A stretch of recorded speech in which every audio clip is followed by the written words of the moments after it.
Bethlehem की ओर यात्रा।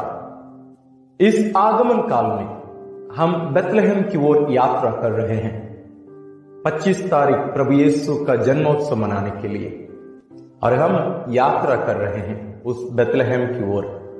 तो आज के पहले जो दिन हो गए हैं, मुझे विश्वास है कि आप हर दिन जो व्यक्ति हमारे साथ इस यात्रा में शामिल हुए हैं, आप उनका साथ पूर्ण रूप से निभाए हैं और लाभ उठाए हैं। और आज हमारे साथ जुड़ रहे हैं इस्राएलियों का प्रथम मानव राजा साउल। मैं क्यों कहा कि मानव राजा? क्योंकि इस्राएलियों का वास्तविक राजा ईश्वर है, कोई मनुष्य नहीं। सामुएल का पहला ग्रंथ अध्याय 8 में हम देखते हैं कि इस्राएली जाकर सामुएल से मांग करते हैं कि हमें भी एक राजा दो, जो राजा हमारे साथ रहेगा, हमारे साथ युद्ध लड़ने जाएगा। दूसरे राज्यों के जो राजा होते हैं वैसे हमारा भी राजा हो। ईश्वर ये चाह रहे थे कि इस्राएली उनके अधीन में रहकर, ईश्वर की प्रजा बने रहकर उनकी इच्छा पूरी करने वाला एक नया राष्ट्र बनेगा।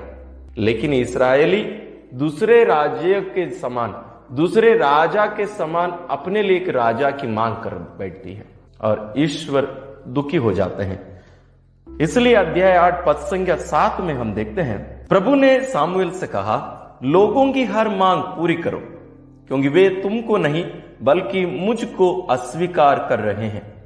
वे नहीं चाहते कि मैं उनका राजा बना रहूं। वे नहीं चाहते कि मैं उनका राजा बना रहूं। इसका मतलब पहले से ही ईश्वर उनका राजा रहे हैं, लेकिन अभी इस्राएली ये नहीं चाहते कि ईश्वर उनका राजा रहे, बल्कि वे चाह रहे थे कि एक मनुष्य उनको मिले जो उनके ऊपर शासन करे।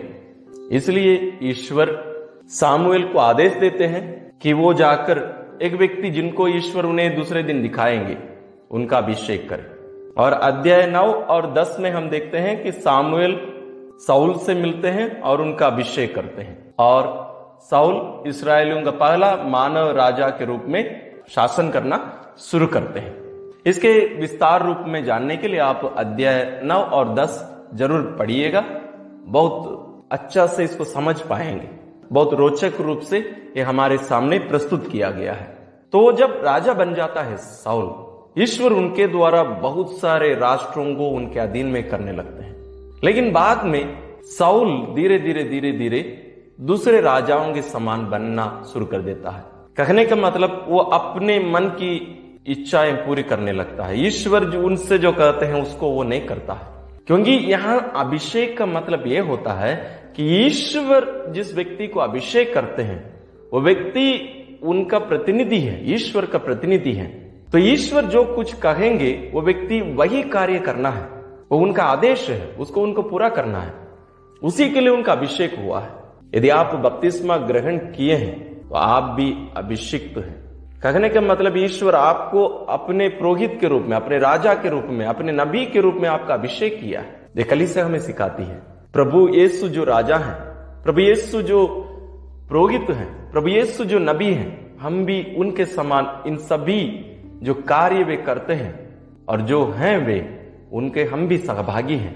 तो यहां कहने का मतलब साउल का अभिषेक होने का मतलब साउल अब से अपने लिए नहीं, अपनी इच्छा के अनुसार नहीं, बल्कि ईश्वर के लिए, ईश्वर की इच्छा पूरी करने के लिए उसको जीना था। लेकिन अध्याय 15 में हम देखते हैं कि ये सब इसके विपरीत वो चलने लगता है। और जहां ईश्वर उससे कहते हैं जाकर उन लोगों को मार डालो, सबको नष्ट करो, अमलेकियों के यहां उसको भेजते हैं और कहते हैं सबको नष्ट करो।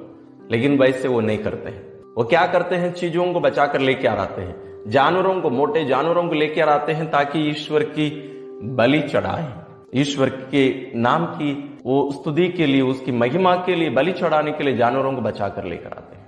लेकिन ईश्वर क्रोधित हो जाते हैं, इसलिए ईश्वर उससे दूर होते हैं। हम इसलिए पढ़ते हैं पद संख्या 22 में, सामुएल ने उत्तर दिया, क्या होम और बलिदान प्रभु को इतने प्रिय होते हैं जितना उसके आदेश का पालन नहीं? आज्ञा पालन बलिदान से कहीं अधिक उत्तम है और आत्मसमर्पण भेड़ों की चर्बी से बढ़कर है, क्योंकि विद्रोह जादू टोने की तरह पाप है और आज्ञा भंग मूर्ति पूजा के बराबर है। तुमने प्रभु का वचन अस्वीकार किया, इसलिए प्रभु ने तुमको अस्वीकार किया। तुम अब से राजा नहीं रहोगे। तो अध्याय 15 में ही ईश्वर सामुएल के द्वारा साउल से कह देते हैं कि अब से तुम राजा नहीं रहोगे।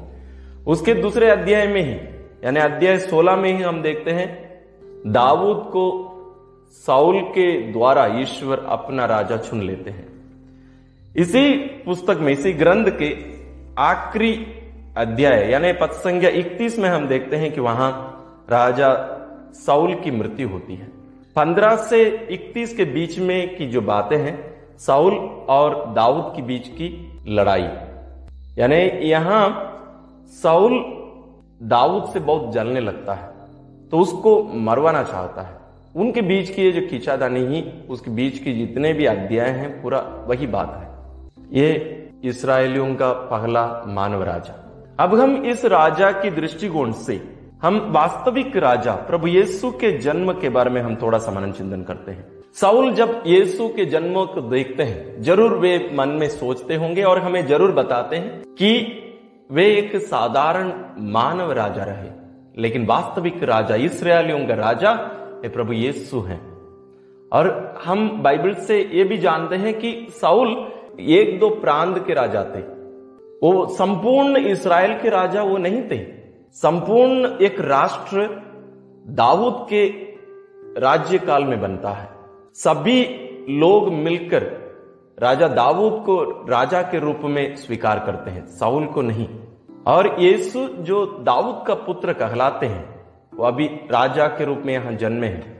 इसलिए ज्योतिषी जब आते हैं वे जाकर पूछते हैं इस्राएलियों का नवजात राजा कहां है, हम उनसे मिलने के लिए आए हैं, हम उनके लिए भेंट लेकर आए हैं, हम उनका दंडवत करना चाहते हैं। ये वो वास्तविक राजा है, वास्तविक इस्राएलियों का राजा है। इस्राएल यानी ईश्वर द्वारा चुने गए लोगों का एक राष्ट्र, वो कोई सीमा के अंदर वो समेट कर नहीं रखा गया है, बल्कि पूरी दुनिया में फैले एक राष्ट्र है इस्राएल। ईश्वर द्वारा चुने गए लोगों का एक राष्ट्र, उनके राजा हैं प्रभु यीशु, वो जन्मे हैं।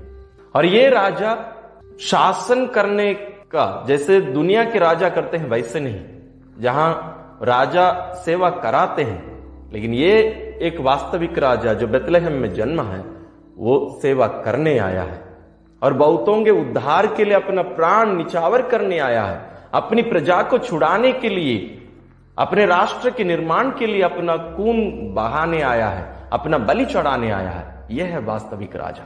आज जब हम अपने बेतलहम की ओर अपनी इस यात्रा में हैं, हमारी ये यात्रा बहुत नजदीक होती जा रही है। आज हमें ये मानवीय राजा, इस्राएलियों का पहला मानवीय राजा साउल से हमें एक सीख लेने की जरूरत है कि हमें आज्ञाकारी बनने की जरूरत है, ईश्वर के अधीन में रहना सीखने की जरूरत है, ईश्वर को ईश्वर का दर्जा देने की जरूरत है, यानी ईश्वर को हमारे जीवन में पहला स्थान, ईश्वर का स्थान देने की जरूरत है। अपना जो कुर्सी हम जो रखे हैं हमारी छोटी सी दुनिया में, जिस पर हम बैठकर शासन करते हैं, उससे हमें उतरकर वहां ईश्वर को बैठने देने का यह समय है। हम यीशु जो वास्तविक राजा का जन्मोत्सव मनाने के लिए अपने आप को तैयार कर रहे हैं।